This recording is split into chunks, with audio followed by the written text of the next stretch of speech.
Fain with the Youngstown Lifestyle Podcast, and my guest for today is Lem Balagot. How you doing today, Lem? I'm doing well, Scott. Happy New Year. Happy New Year to you too.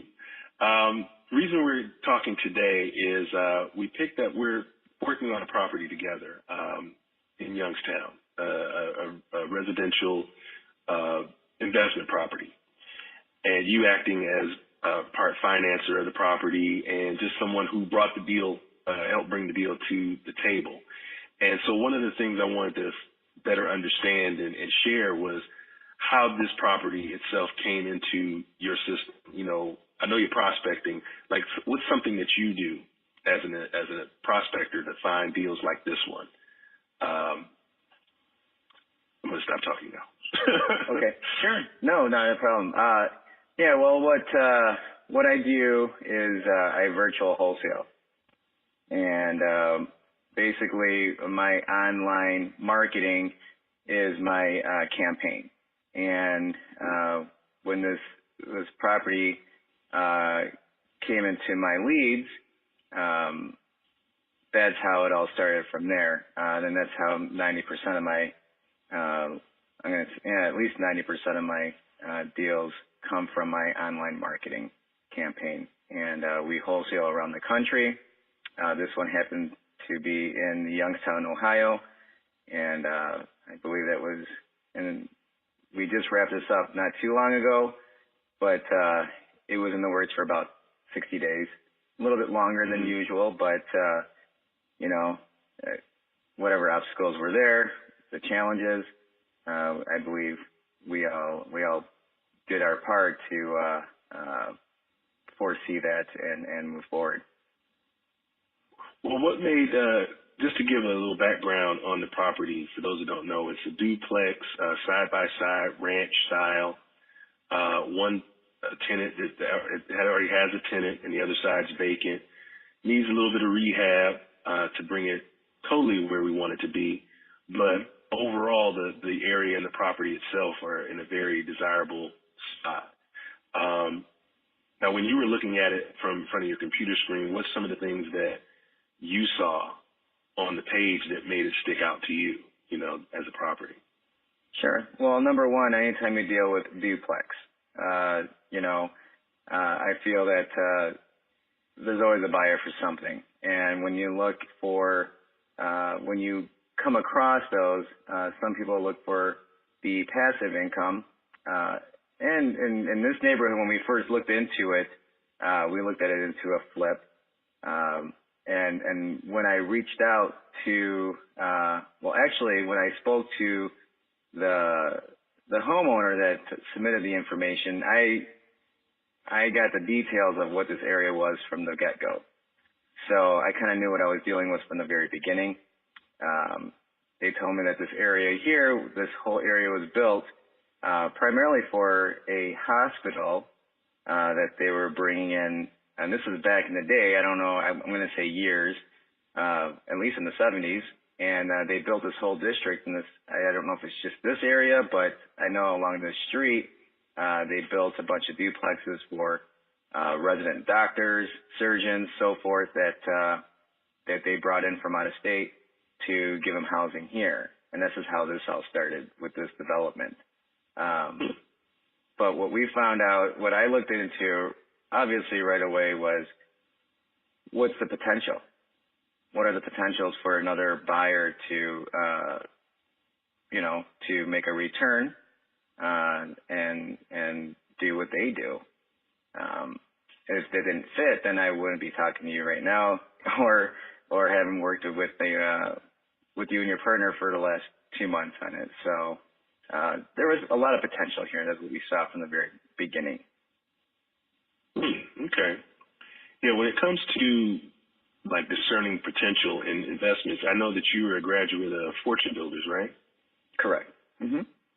So how did Fortune Builders prepare you for doing what you're doing now, doing the wholesaling and whatnot? Well, that's a good question. Yeah, that's a good question. Well, they obviously have their boot camps for it, and they've been very, very helpful from the very get-go. of how to approach things and what to look for. Like you just said, is they back you up with the education. Obviously, the knowledge though is coming from experience, and just you may flop on your first one, but you know your partner and I always talk about failing forward. So you just pick it up and you carry it with you, but you handle it in a different way. And that's how it was for fortune builders. You learn as you go. You can learn all you want in books all day long. But what it really boils down to is having that experience to gain that knowledge of what you've learned. So did they help? Absolutely. Just by, again, the boot camps that we attend to, you have guest speakers who've been wholesaling for years and basically try to set you up not for the things that not to do or what to look for, and they give it both ways, and so that's how I got prepared, just starting the whole nationwide virtual wholesaling is because of fortune builders. They gave me enough education in order to move forward to bring it to experience and knowledge. That sounds like it's almost like a college course, from what the sound of it. Yeah. The boot camps and the lectures and stuff like that. I guess if you're going to either go to college or in addition to doing some fortune builders, I think that exactly. Well, I mean, in my college days, it was, I played golf, so I got a scholarship doing that. But doing this, doing this was much, I don't even know what the word would be for it, but what we vested into it was like a college tuition. And that's how I looked at it, as saying, hey, you know what? This is all we're doing is vesting into another college. And it prepares you for the real world, just like another college would. So, that's they do educate you that way. And you have coaches that were available at any time. And, these are mentors and people that have been they had a skin in the game for years, and whatever pertaining subject you might need to venture into with a coach. I mean, they give you their bio right away, tell you who's your experts in this particular spot as opposed to somewhere else. You got REOs on one side, you got who deal with foreclosures over here. You just have so many different types of coaches that can help you in different situations. So that's been a key component to us moving forward from fortune builders. Yeah, sometimes it's. I was talking to somebody today about knowing the path and walking is two different things. So it's nice to see that you have a nice transition between learning and then applying the information that you learned. I think that has some value, as far as, especially when it comes to doing real estate. And I took my classes from the School of Hard Knocks. My college course in doing this is a property that I flipped using some hard money in Detroit. And it was a duplex too, up and down, hardwood floors. And I think I made just about every mistake you can make. I still managed to, do a little bit better than breaking even by the end when it was done. But I learned so many great lessons out of that situation. And go ahead. Oh, go ahead. No, go ahead. I'm listening.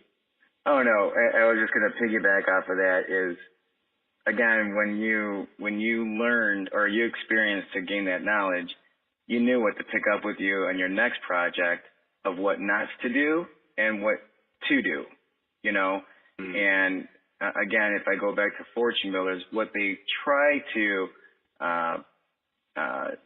teach you on is from the costly mistakes, and you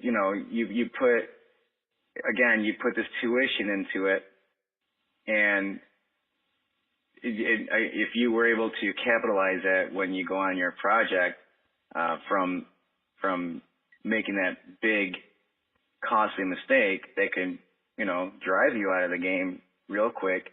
That's what they did. They tried to prevent that, and so far I'm still here.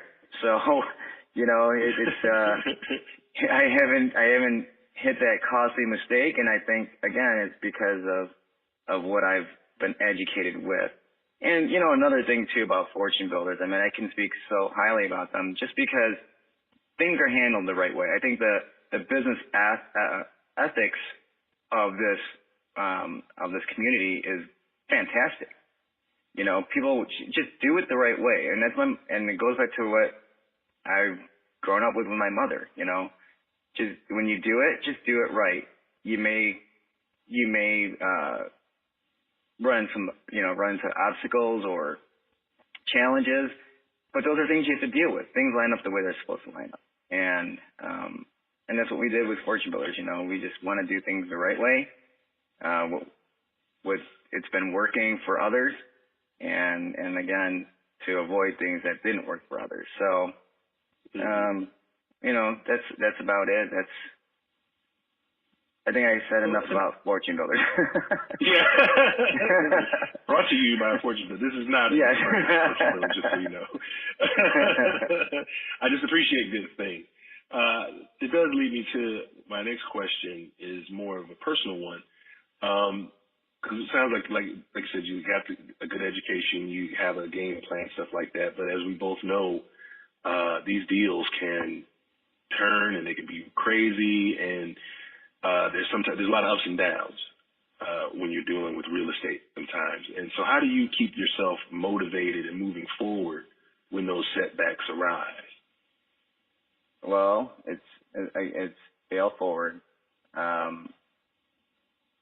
Again, no one's ever said it's going to be an easy road to begin with. There's always going to be a bumpy path, but then you just got to stay positive and hurdle those or break through them. And again, you just carry that with you, even though it was a challenge. You carry it with you just so it's in your backpack that you don't want to do it again, or what can you do differently. So you just got to stay positive. I mean, I don't know how else to approach it other than that.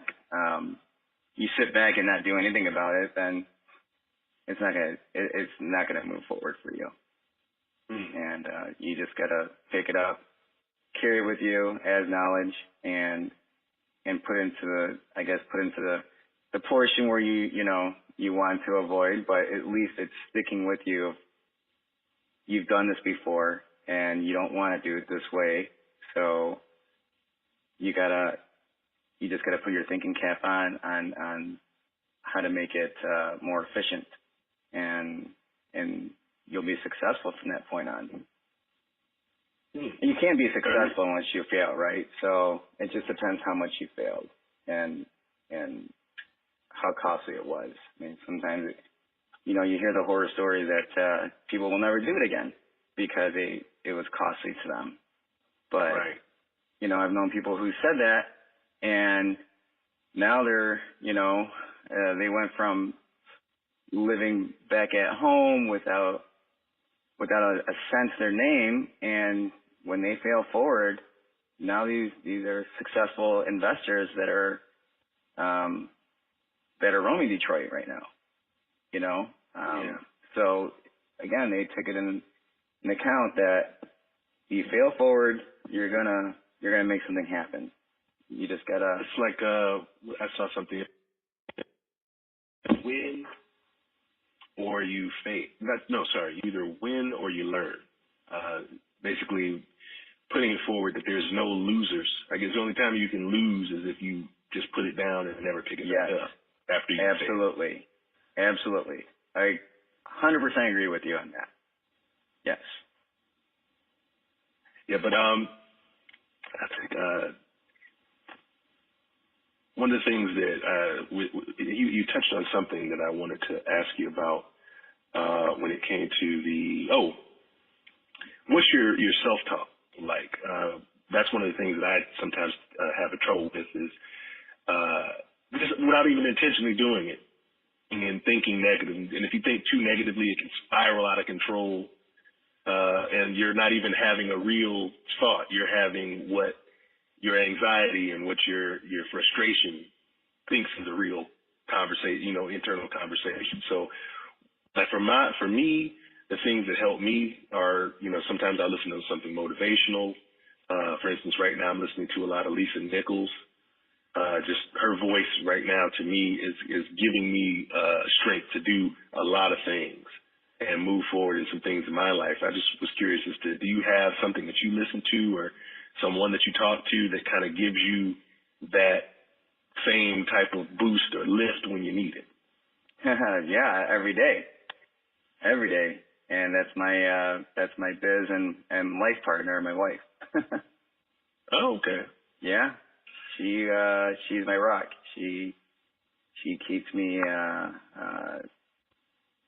whatever situation, that I'm experiencing. It can be life in general, or it can be about real estate, but either way, it my message or my words that come out for some odd reason come back to me in a more, it's like I just ate spinach, I come back stronger, and Popeye reference.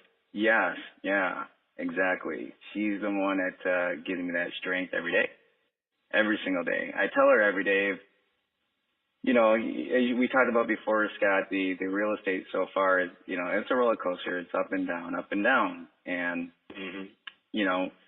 she's on the seat next to me, so she's experienced the same thing, even though we handle separate segments of the business. She's still in the same ride, and just having her right next to me on these up and downs, at the end of the day, when you're done with a roller coaster, it was fun, right? And you want to go do it again. So right. That's who rides next to me every single time, every single deal, every single situation. She's right next to me, listening and or giving me that support. So if that helps. I would like to add, just in case my wife ever listens to this, I wanted to acknowledge as well that my wife as well. I don't want to give you the impression that it's just I'm listening to motivational stuff and that's the only thing that helps me. She's also she's also the other half of myself when it comes to helping me and supporting me emotionally and things like that. So if you're listening, honey, that you're in there too. A little self-preservation, because I don't want it ever to be thought that I don't appreciate everything that she does for me.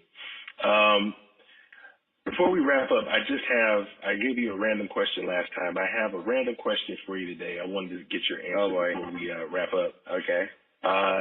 This is deep. I'm just curious what you say. Okay. Ready? I'm ready. Okay. What do you hit think? me once before, and you're going to hit me again, so let's do it.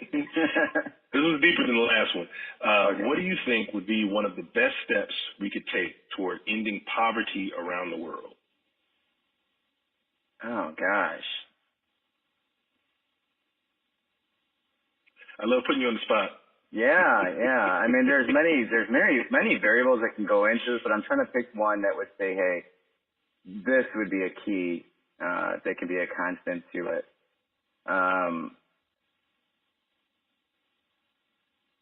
Give. People have to just keep giving.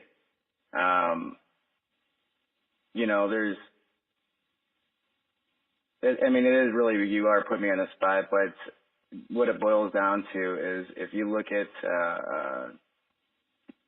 they did a study not too long ago, and it's a little technical, but the U.S. is the most giving population in the world.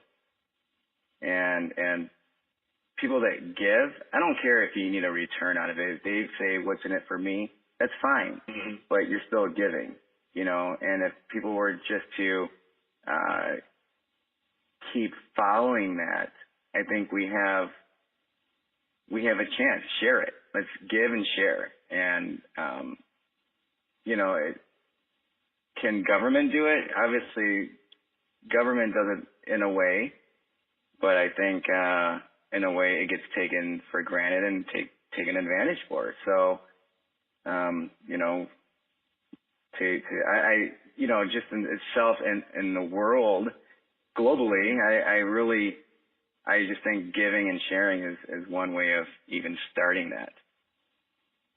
Well, I like your answer. I mean, you're talking, at least it sounds like you're talking about being like, what do you call it, a cheerful giver? You know, because there's something to be said for, you know, I think some of my best memories are being able to give someone that thing that makes their face light up, and like there's a value of that. There's a value to that.